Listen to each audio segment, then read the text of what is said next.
안녕하세요. 정신건강의학과 전문의 조현식. 정신건강의과 전문의 이상섭입니다. 자, 오늘 얘기해 볼 주제는 흥미로운 주제예요. 꿈에 관해서 한번 얘기를 해볼까 해요.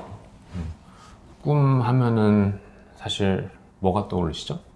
어려워요. 꿈 해몽, 음. 특히나 미신적인 요소들 이런 것들이 있을 거고, 근래에 들어서는 꿈의 해석이라는 책이 나오게 되면서 뭔가 무의식의 발현이 아니냐, 이거를 해석을 해달라 이렇게 얘기를 하시는 분들도 계시죠.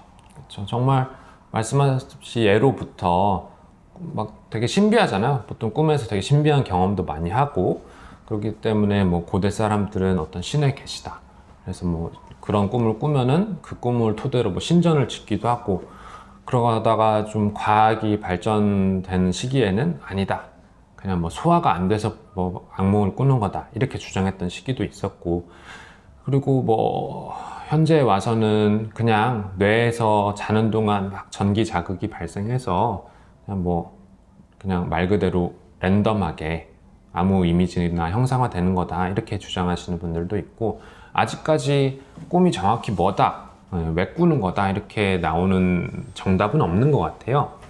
그래도 지금까지 밝혀진 것들에 대해서만 잠깐 얘기를 해볼까 하는데요. 제 꿈은 자는 동안 꾸잖아요. 근데 자는 시간 중에 언제 많이 꿀까요, 꿈을?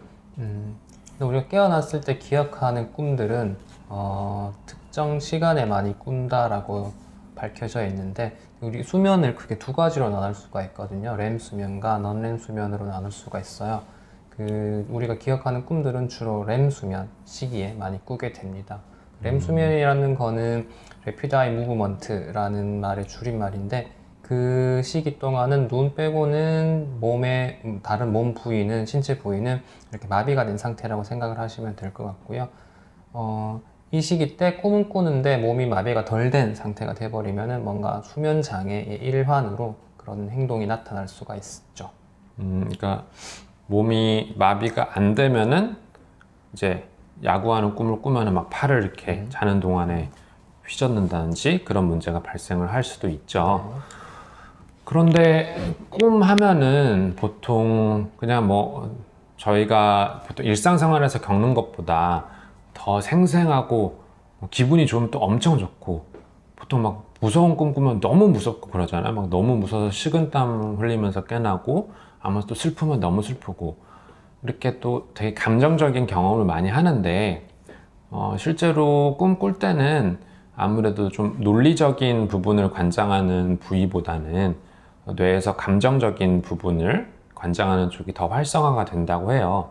그래서 어떻게 또 창의성에는 좀 도움이 될 수가 있겠죠. 더 감정적인 경험을 많이 하면서 논리보다는 이제 창의적인 생각을 떠올릴 수도 있고, 그래서 예술가들이 꿈에서 보고 그림을 그렸다, 이런 경우들도 있잖아요. 근데 그래도 좀 저희 쪽으로는 안 좋을 수도 있는 게, 아무래도 우울증이 있으신 분들은 감정 상태가 좋지가 못하니까 악몽을 많이 꾸죠. 그래서 안 그래도 힘든데 또 꿈에서는 감정 상태가 더 격한 상태가 되니까 악몽 많이 꾸신다고 힘들어하는 분들이 있어요. 그건 어떻게 해야 될까요? 특히나 뇌파를 분석을 해보면은 우울증 환자들은 렘 수면 자체가 조금 늘어나 있어요. 그러다 보니까 조금 더 생생하게 꿈을 꾸는 것 같고, 수면을 취하면서도 그 꿈꾸는 시간이 늘어지게 되는 거고, 아까 말씀하셨다시피 감정 상태가 꿈에서 반영이 많이 되거든요. 그러니까 우리가 일상생활을 지내면서 느꼈던 감정들, 혹은 내 안에 쌓여있던 이런 여러 가지 오래된 감정들, 이런 것들이 꿈에서는 많이 나타날 수가 있는 것 같아요. 평상시 내 감정이 힘들면 꿈에서도 뭔가 힘든 상태로 발현이 많이 되는 것 같습니다.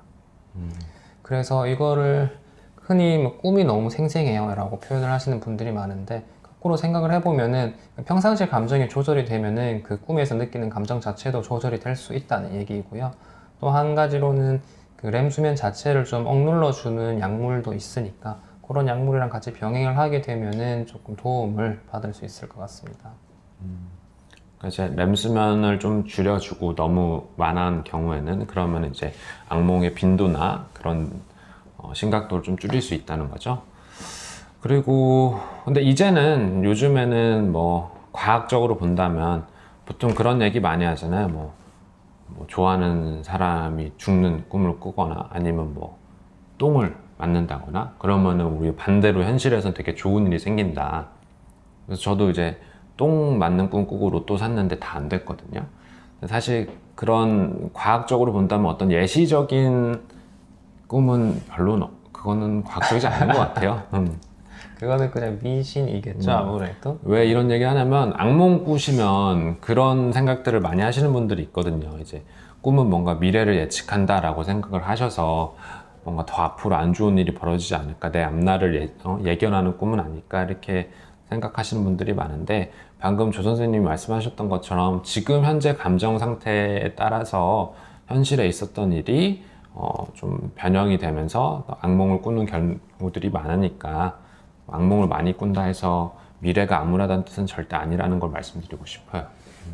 그럼 보통 꿈이 무의식의 발현이 아니냐, 이거에 대해서 뭔가 크게 상징성을 부여를 하고 이거에 대해서 해석을 원하시는 분들이 계시긴 하는데, 사실 무의식의 발현이 맞기는 해요. 근데 오히려 거기에 뭔가 큰 상징성을 부여하기보다는 지금 나의 감정 상태가 어떤지, 깨어 있을 동안 나의 감정 상태가 어떤지, 그리고 꿈에서는 나는 어떠한 감정을 느꼈는지, 이런 것들에 대해서 조금 더 생각을 해보시는 게 더 나을 것 같아요. 그래서 오늘 드리고 싶은 말은, 악몽을 꾼다고 해서 너무 의미 부여를 하지 말자, 이 얘기를 드리고 싶었어요. 네, 그럼 오늘은 여기까지 하겠습니다. 감사합니다.